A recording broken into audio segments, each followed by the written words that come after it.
Oluvannyuma lw'olunaku lw'eggulo obudde okumuzibako ng'akyali mu kkuumiro ly'ebisolo Likidepo Valley National Park, Robert Kyagulanyi n'atatuuka gye yabadde alina okukuba olukuŋŋaana mu budde, bw'atyo yasuze mu katawuni k'e Kalenga.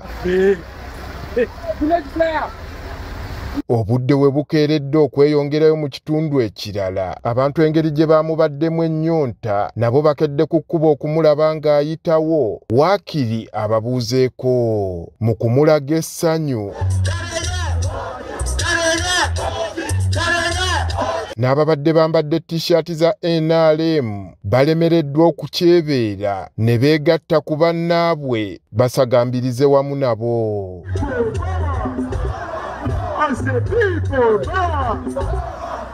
Wano poliisi n'amagye obw'eddabirwanagana n'abantu nga babatangira okugoberera Kyagulanyi. Kino kireeseewo obutakkaanya wakati w'abakuumi ba Kyagulanyi ne poliisi.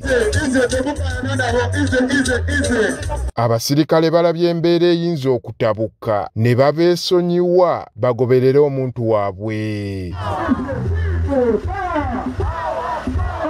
Kyagulanyi afulumye ettawuni y'e Kalenga ayolekedde disitulikiti y'e Lamo ng'abadde alina kukozesa luguudo luno olw'ettaka kuba lwe luliwo.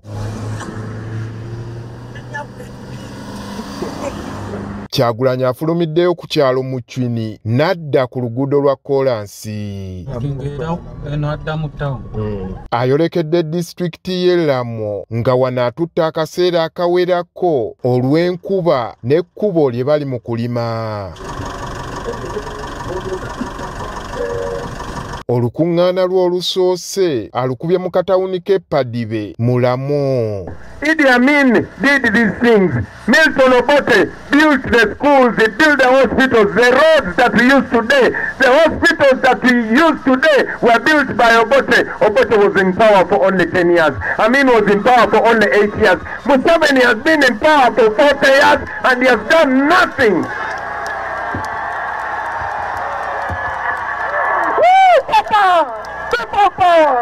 Kyagulanyi abategeezezza nti ebbanga ddene abo abali mu bukulembeze bagezaako okwawulayawula mu bantu n'ekigendererwa eky'okwekuumira mu buyinza. When Museveni took over, he made it his mission to divide the people of Uganda so that we cannot unite against him.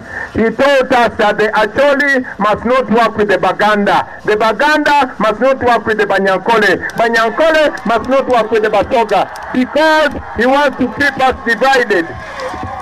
Ono era abategeezezza nti mu kiseera kino abali mu buyinza bagenda kubalimbalimba n'obusente n'abawa amagezi okuzirya wabula basigale nga beetegeerera. They will bring the money, you eat the money, but while you go to vote, as you are walking to the polling station, as you're taking the ballot, I want you to think about the road in your area.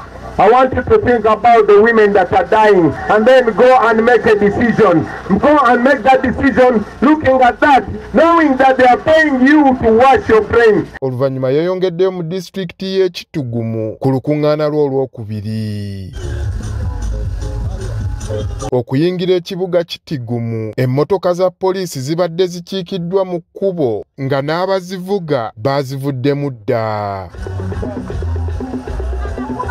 Kyagulanyi bw'ati ebimotoka bya poliisi abyebalamye n'abiyita ku mabbali ne yeeyongerayo. Abasirikale ababadde bayimiridde ku bbali basigadde batunula butunuzi nga tebalina kyakuzzaako.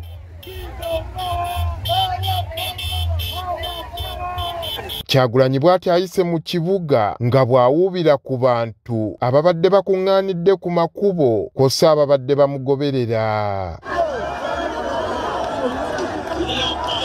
Ono ayolekedde ekisaawe ki District Farm Institute DFI wakubye olukuŋŋaana lwe olwokubiri.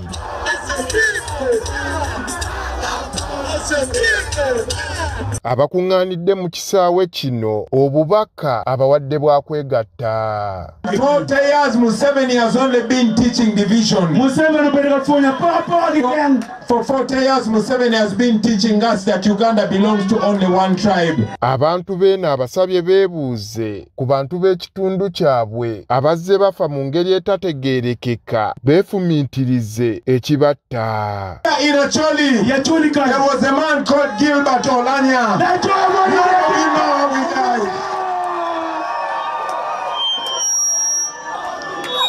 Here in northern Uganda, there was a man called Julius Oketa. None of you know how he died. The list is endless, endless, endless.